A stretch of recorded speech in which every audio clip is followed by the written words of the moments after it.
오늘 함께 나눌 말씀은 사사기 9장 22절부터 57절까지입니다. 오늘은 본문을 중심으로 해서 아비멜렉의 죽음이라는 제목으로 하나님 말씀을 나누기 원합니다. 우리가 지난주에는 우리가 아버지를 따라 왕이 되고자 했던 아비멜렉, 그리고 그 아비멜렉이 어떤 악행들을 통해서 스스로 왕이 되었는가에 대해서 우리가 알아보았습니다.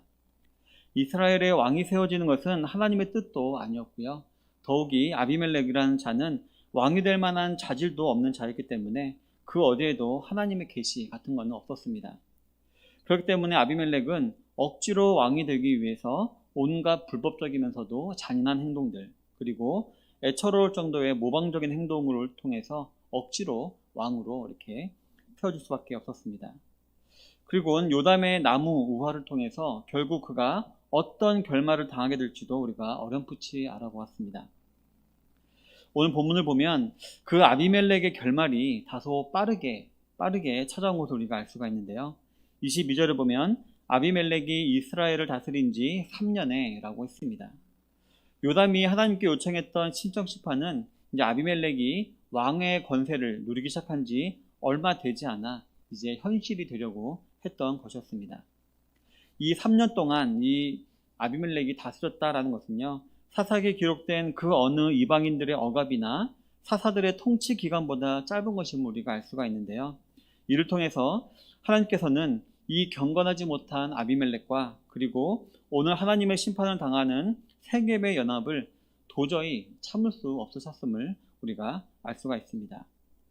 물론 앞으로 이어질 세겜의 불만과 이 가알이라는 인물로 인한 불화라는 사건이 우연히 일어났다거나 혹은 일반 사람들 사이에서도 일어날 수 있는 그저 작은 불화 정도로 우리가 생각할 수 있을 텐데, 하지만 우리가 방금 읽었던 23절, 24절 하나님이 아비멜렉과 세겜 사람들 사이에 악한 영을 보내심에 세겜 사람들이 아비멜렉을 배반하였으니 이는 여룻바알의 아들 70명에게 저지른 포악한 일을 갚되 그들을 죽여 피 흘린 죄를 그들의 형제 아비멜렉과 아비멜렉의 손을 도와 그의 형제들을 죽이게 한 세겜 사람들에게로 돌아가게 하심이라 라는 이 기록을 볼 때, 그리고 56절 57절을 보면 아비멜렉이 그의 형제 70명을 죽여 자기 아버지에게 행한 악행을 하나님이 이같이 갚으셨고 또 세겜 사람들의 모든 악행을 하나님이 그들의 머리에 갚으셨으니 여룻바알의 아들 요담의 저주가 그들에게 응하니라 라는 이 기록을 볼 때에 이것은 우연이나 그냥 사람들 사이에 일어난 불화 정도가 아니라 하나님이 다 계획하시고 하나님이 친히 진행하신 하나님의 심판이다라는 것을 우리가 알 수가 있는 것입니다. 그러면 오늘 내용을 한번 살펴보도록 하겠습니다. 본문 25절에 보면은 세겜 사람들이 산들의 꼭대기에 사람을 매복시켜 아비멜렉을 엿보게 하고 그 길로 지나는 모든 자를 다 강탈하게 하니 어떤 사람이 그것을 아비멜렉에게 알리니라 라고 이렇게 기록을 하고 있습니다. 언제부터인지 모르지만 이 세겜 사람들이 아비멜렉을 향해서 우리가 불만을 가지기 시작했다는 것을 우리가 이 본문을 통해서 알 수가 있는데요. 그도 그럴 것이 분명히 아비멜렉은 세겜 사람들의 돈과 도움을 받아서 이 기드온의 아들들을 다 죽이고 세겜에서 왕으로 등극했었습니다.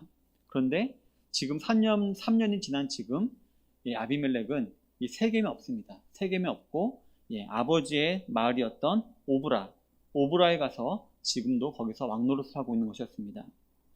아비멜렉이 세겜에 거하면서 세겜을 이스라엘의 수도처럼 이렇게 크게 만들어야 되는데 그렇지 않고 아버지의 마을 오브라에 가서 왕노릇을 하고 있는 것이었습니다. 따라서 차츰 그들은 시간이 지남에 따라 자신들이 아비멜렉에게 그저 이용당한 것이 아닌가라는 생각을 하게 되었을 것입니다. 그래서 그때부터 아비멜렉을 감시하기 시작했다라고 25절에 말하고 있고요. 그리고 감시하면서 세겜을 지나던 자들을 강탈하며 아비멜렉의 이름을 이제 먹칠을 하기 시작했습니다. 이처럼 세겜이 자신을 감시하고 자신에게 조공을 바치러 오는 자들을 약탈하고 있다라는 내용은 아비멜렉의 귀에도 들어갔을 것이고, 아비멜렉은 그 말을 듣는 순간 세겜이 나를 배반하려 하는 것인가 라는 생각에 점점 아비멜렉의 심기도 불편해져 갔을 것입니다.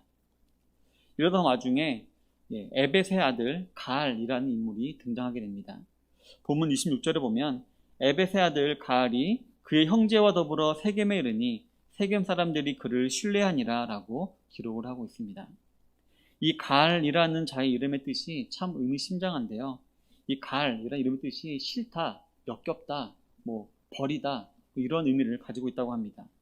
게다가 더 가관인 것은 그의 아버지 에벳이라는 이름의 의미가 뭐냐면은 종이라는 의미입니다.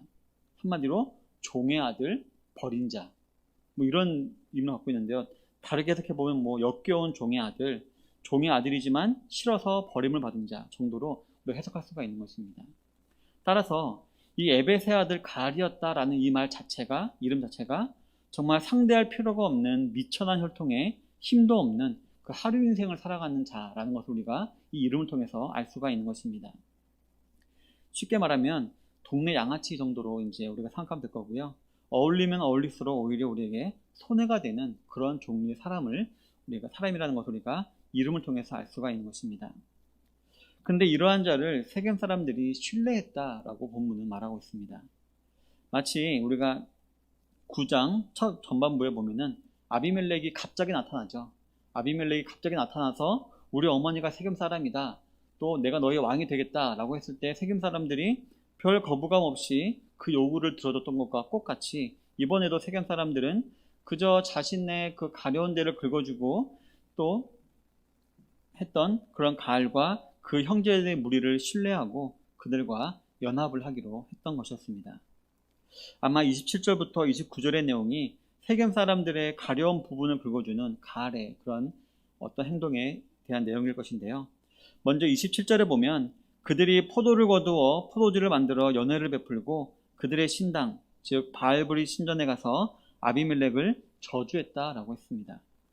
먼저 가알과 그 형제들은 세겜 사람들의 이렇게 어떤 종교심, 그들의 열심을 이렇게 칭찬이라도 하려는 듯이 이들이 만든 바알브릿이라는 신, 그 신의 신전에 가서 같이 제사를 드리고 그 앞에서 그 제사 드리는 음식을 먹고 마시면서 이제 너네 신 정말 대단하다. 나도 너네 신 믿을래. 이런 식으로 하면서 아마 종교적인 동지가 되려고 했을 것입니다. 그리고 그 이후에는 세겜 사람들의 주된 관심거리이자 가십거리였던 아비멜렉에 대해서 같이 요구를 하면서 아마 공감대를 형성하고 그들과 친밀감을 아마 쌓아갔을 것입니다. 그러면서 28절, 29절에 보면 아마 이 가알이 이런 식으로 하면서 포도주를 너무 많이 마셨는지 술주정 비슷한 말을 하고 있는 것을 볼 수가 있는데요. 바로 가알은 서슴없이 거짓말을 하기 시작하고요. 그리고 허세를 부리기 시작하는 것을 우리가 볼 수가 있는 것입니다. 앞에서도 말씀드렸듯이 이 가알이라는 사람은 어디에서부터 온지도 모르는 사람입니다. 게다가 그 아버지도 에벳, 종이었기 때문에 어떻게 보면은 좀 국적도 불문한 그런 사람이었습니다. 그리고 종의 아들로서 모든 자들이 싫어서 쫓아낸 버린 그런 자에 불과했습니다. 그런데 그가 마치 자기는 세겜 사람인 것처럼 말을 하고 있고요. 나에게는 많은 능력이 있다라는 식으로 말을 하기 시작하고 있는 것입니다. 그래서 28절에 보면 가알은 우리가 라는 말을 합니다. 내가, 너희가가 아니라 우리가, 나도 세겜 사람이다. 이런 식으로 말을 하기 시작하고요. 그리고 아비멜렉의 어머니는 세겜 사람이었죠. 근데 그 어머니는 의도적으로 이제 이렇게 생략하고서는 오히려 아비멜렉은 그 기드온의 아들이다. 저 여룻바알의 아들이다. 세겜 사람이 아니다. 라는 식으로 말을 하면서 아비멜렉은 우리의 정통적인 왕이 될 수 없다. 라는 식으로 이렇게 호도한 것이었습니다. 이어서 세겜의 조상격인 하몰의 후손을 섬겨야 한다라고 말하면서 세겜 사람들의 민족의식을 이렇게 막 자극을 합니다. 그러면서 자신이 마치 큰 장군인 것처럼 허세를 부립니다. 그래서 아비멜렉 같은 사람은 내가 그냥 한 번에 죽일 수 있다는 식으로 허세를 부리기 시작하고요. 그 이후에 자신이 이 세겜에 온 진짜 목적을 은연중에 드러내기 시작합니다. 바로 자신이 이 세겜을 다스리면 아비멜렉이 아무리 군사를 많이 데리고 와도 내가 그를 제거할 수 있다라고 말하면서 바로 자신이 이 세겜성의 리더가 되고 싶어하는 그 마음을 드러낸 것이었습니다. 이러한 가알의 말을 들었을 때에 세겜 사람들은 뭔가 그 안에서 그 시원한 느낌을 받았을 것입니다. 아비멜렉으로부터 우리가 취하지 못했던 그런 시원함을 우리가 가알로부터 우리가 취할 수 있겠구나 라는 마음을 받았을 것이고요. 또 이제 다시금 이 세겜이라는 동네가 성읍이 이스라엘 내에서 유명한 성읍으로 이렇게 그 영향력을 발휘할 수 있겠구나 라는 기대감에 그들의 기분은 한껏 고조가 되었을 것입니다. 그런데 이러한 모든 가알의 말과 행동을 보고 듣고 있는 사람이 있었는데 바로 스불이라는 사람이었습니다. 이 스불은 아비멜렉이 세겜에 이렇게 방백으로 이렇게 세워둔 그런 사람이었습니다. 그래서 이 스불은 한마디로 이 아비멜렉의 편이었죠. 그래서 이 스불은 곧바로 아비멜렉에게 달려가서 세겜이 배반했다라고 이렇게 알렸습니다. 그리고 군사적인 조언까지 합니다. 이런 식으로 군대를 짜고 새벽에 이렇게 침략을 하면은 당신이 이길 수 있을 것입니다 라고 이렇게 말을 합니다. 그리고 아비멜렉은 그 스불의 말을 듣는 순간 드디어 때가 됐구나, 자기를 이토록 능욕했던 세겜을 심판할 때가 드디어 왔구나 라고 생각을 하고서는 스불의 조언대로 밤에 매복하고 새벽에 공격하는 이 전쟁을 시작합니다. 근데 이때 공교롭게도 본문 35절에 보면 가알은 이른 새벽 성읍 문 입구에 서 있었다라고 했습니다. 가알이 서 있던 이 성읍 문 입구는 어떤 곳이었을까요? 보면은 이곳은 이제 마을 안에서 어떻게 보면 광장과 비슷한 역할을 하는 곳이었는데요.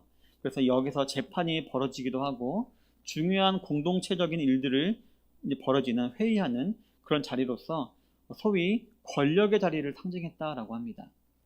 따라서 이 가알은 간밤의 큰 연회로 인해서 이제 나는 세겜의 리더가 되었다, 내가 세겜의 촌장이 되었다라는 그런 자아도취에 빠진 가알이 스스로 권력에 취해서 그곳을 거니고 있었던 것임을 우리가 알 수가 있는 것입니다.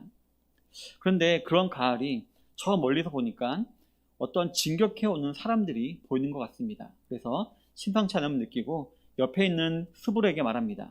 보라, 백성이 산 꼭대기에서 내려온도다 라고 자기가 본 것을 스불에게 얘기를 합니다.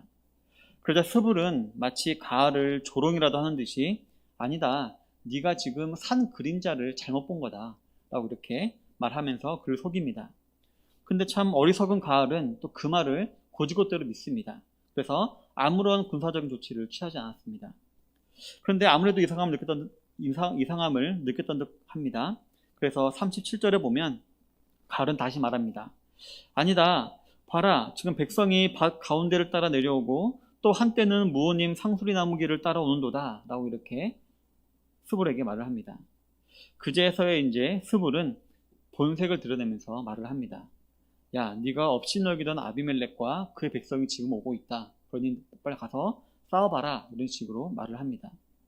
그러자 가알은 정말로 가장 앞서 나가서 아비멜렉과 싸우기 시작합니다. 하지만 이기지 못하죠. 밤새도록 술 마시고 했었기 때문에 또 제대로 된 군대 대형도 이렇게 되어 있지 않았기 때문에 이기지 못하고 이제 이들은 도망가기 시작합니다.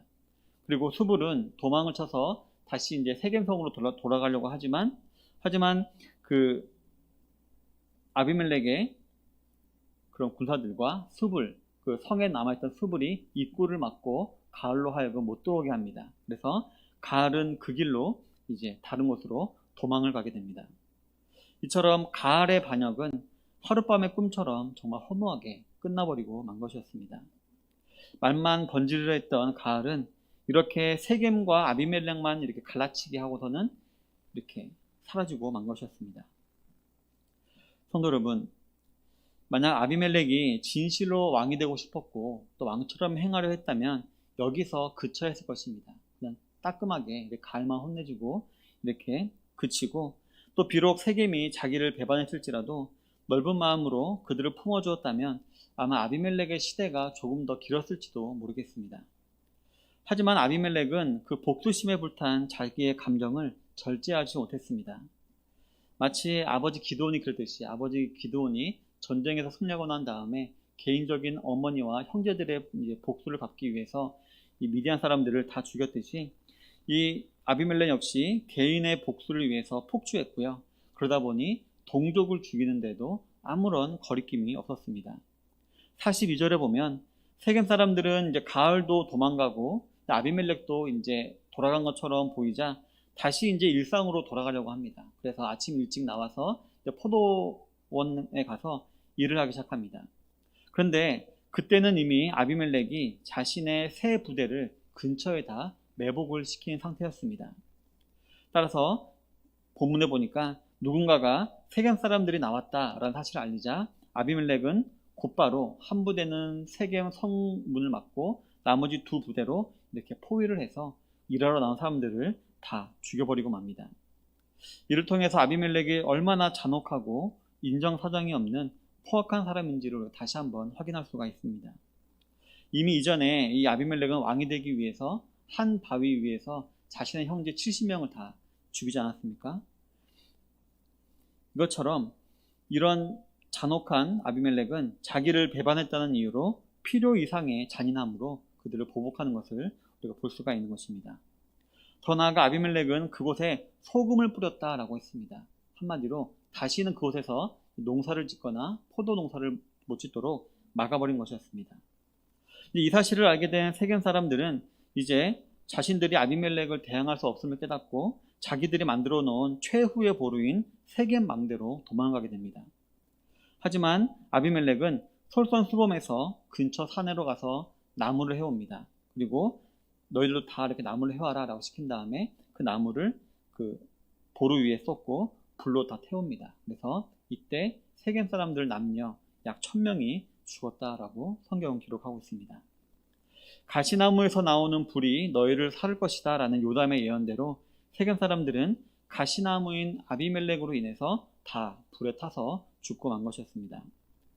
그런데 50절에 보면 아비멜렉은 여기서 멈추지 않고 데베스라는 성까지 점령하려고 합니다. 그저 영토를 확장하려고 했던 아비멜렉의 욕심이었는지 아니면 이 데베스 역시 이번 반역에 같이 동참했을 것이다 라는 의심 때문이었는지 몰라도 결국 그는 그 성읍을 공격하였고 그 데베스 성읍까지 점령을 하게 됩니다.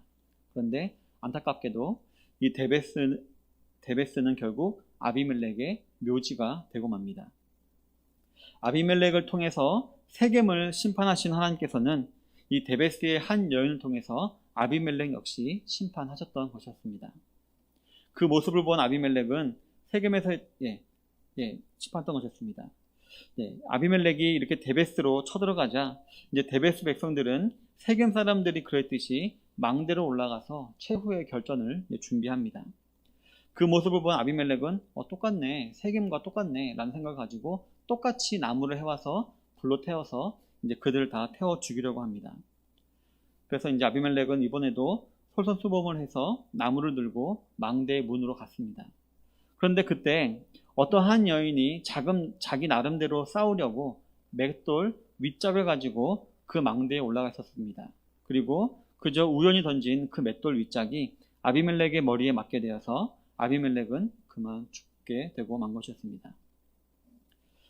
여기서 이제 우리가 맷돌 윗짝을 우리가 알 필요가 있는데요. 우리나라는 이렇게 넓적한 돌 2개를 돌리는 게 맷돌이잖아요. 근데 이제 이스라엘의 맷돌은 널따란 이렇게 돌 위에 방망이 같은 걸 이렇게 굴리는 게 이게 맷돌이라고 합니다. 그래서 여인이 그냥 돌을 들고 온 것이 아니라 방망이 같은 걸 들고 나름대로 싸우려고 갖고 올라온 것을 우리가 알 수가 있고, 그걸 던졌는데 그게 아비멜렉의 머리에 맞아서 즉사하지는 않고 죽기 일보 직전까지. 그래서 자기 무기를 들고 있던 청년에게 나를 죽여라, 그래서 내가 여자에게 죽었다는 오명은 받기 싫다라고 이렇게 한 것이었습니다.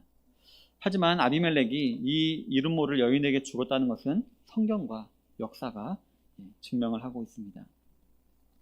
어쨌든 데베스는 점령했지만 아비멜렉이 죽었다라는 소문이 났고, 아비멜렉을 따르던 이스라엘 사람들은 각각 자기 처소를 떠나갔다라고 했습니다. 전 이 모습을 보면서 이런 생각했습니다. 야, 사람들 정말 쿨하다. 어떤 분이 이렇게 쿨하게 그냥 돌아가 버리지 생각해봤는데요. 참 이 사실을 기록하고 있는 55절의 내용 보면은 정말 쓸쓸합니다.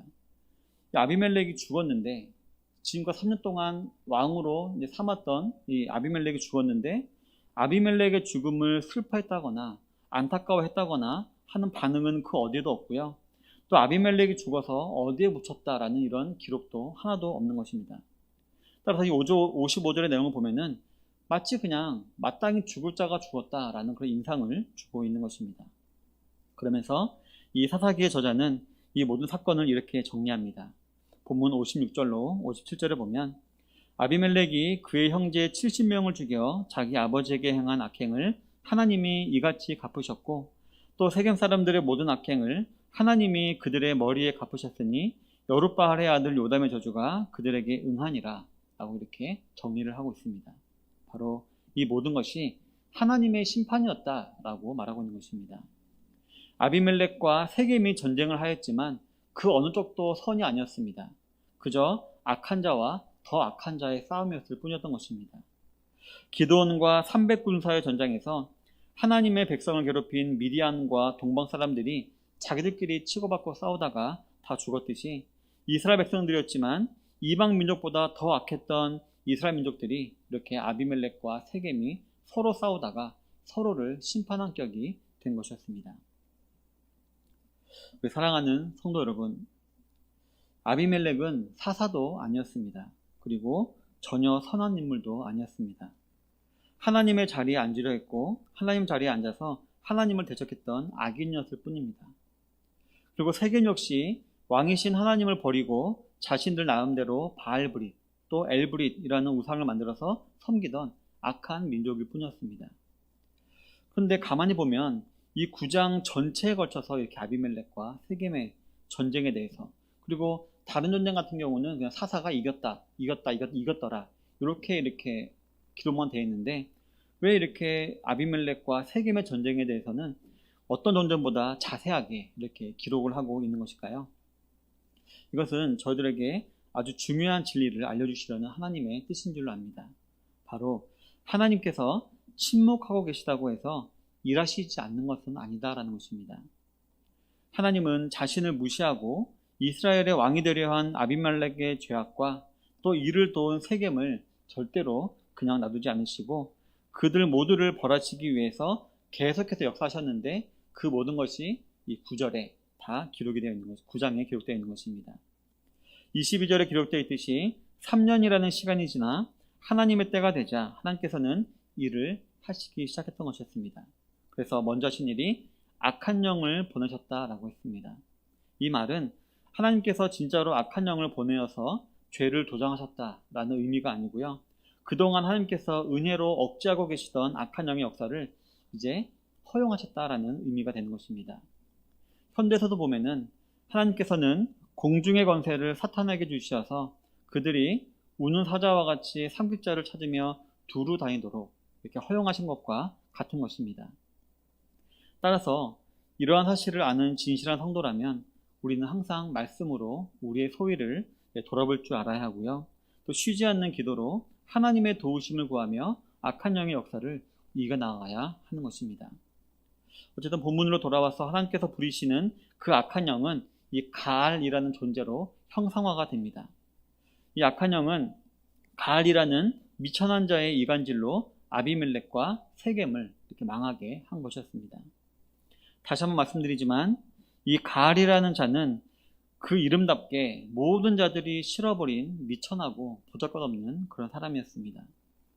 이런 사람의 세치혀로 인해서 스스로 왕으로 자처하던 아비멜렉과 또 스스로 위대한 성읍이다 라고 자처하던 세겜이 동시에 망하게 된 것입니다.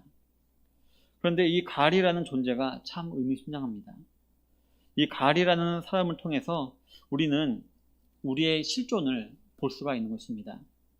우리 사람은 정말 아무것도 아닌 것에 유혹을 당하고 흔들리고 싸우는 연약한 존재다라는 것을 우리가 이 가알을 통해서 알 수가 있는 것입니다.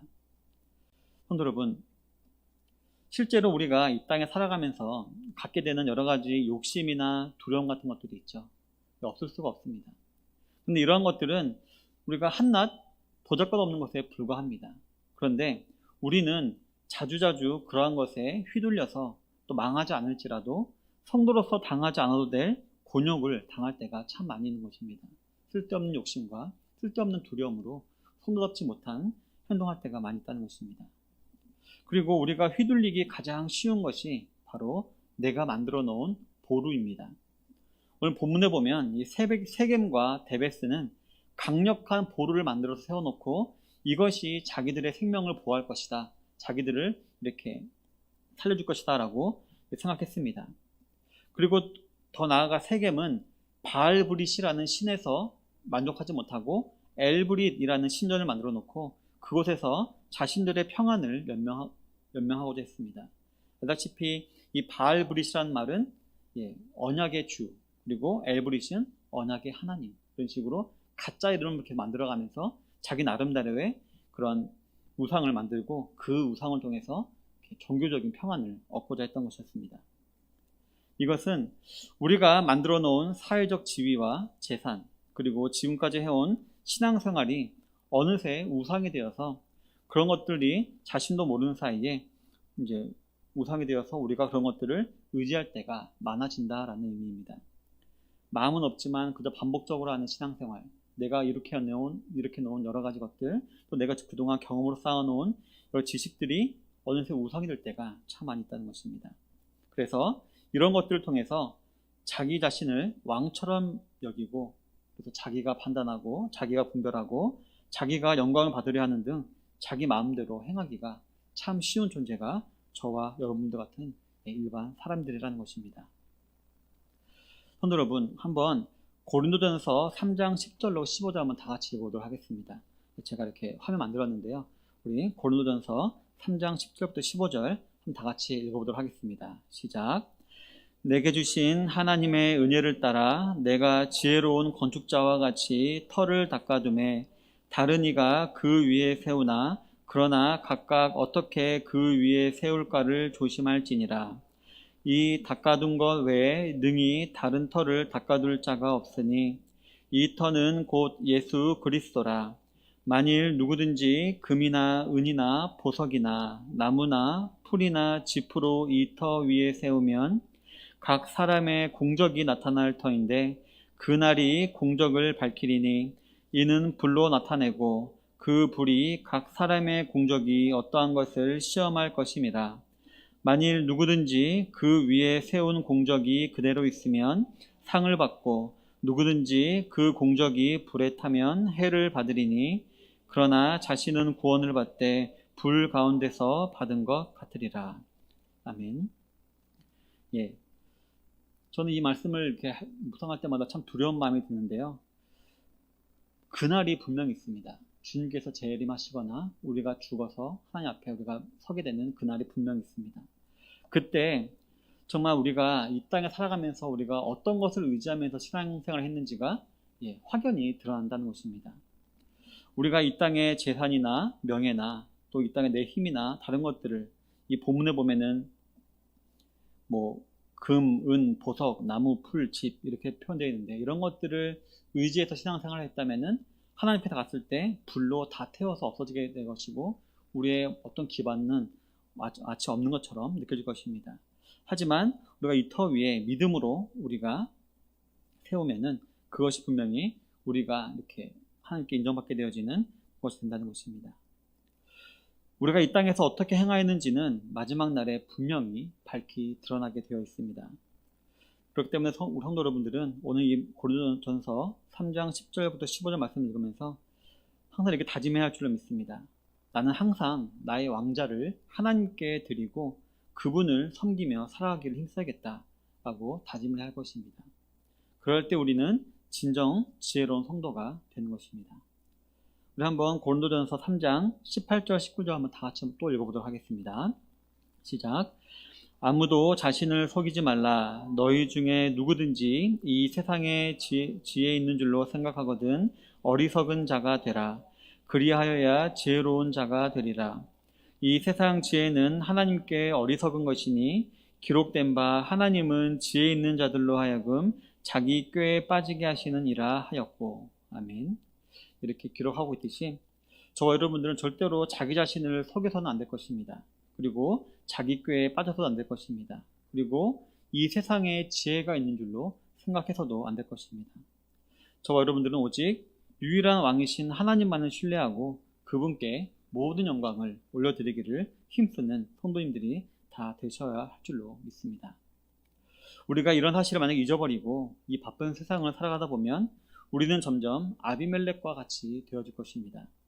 내가 왕이 되려고 하고 이를 위해서 남을 이용하고 또 이를 이루기 위해서 잔혹하게 행하게 되고 또 분을 참지 못하고 그러다 결국 자기가 한 것이 부메랑으로 자기에게로 돌아와서 비참한 결과를 맞게 되는 것입니다.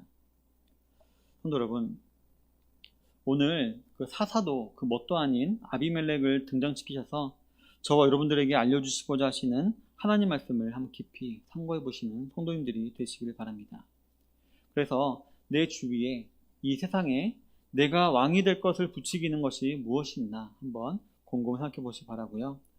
이런 것들로 항상 나를 부추기는 이 세상 속에서 하나님을 영원하고 유일한 왕으로 섬기며 살아가는 매력 있는 그리스도인들로 세워지게 되시길 바랍니다.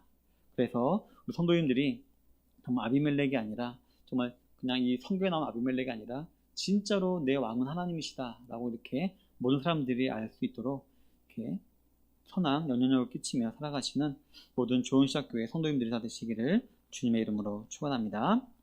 아멘.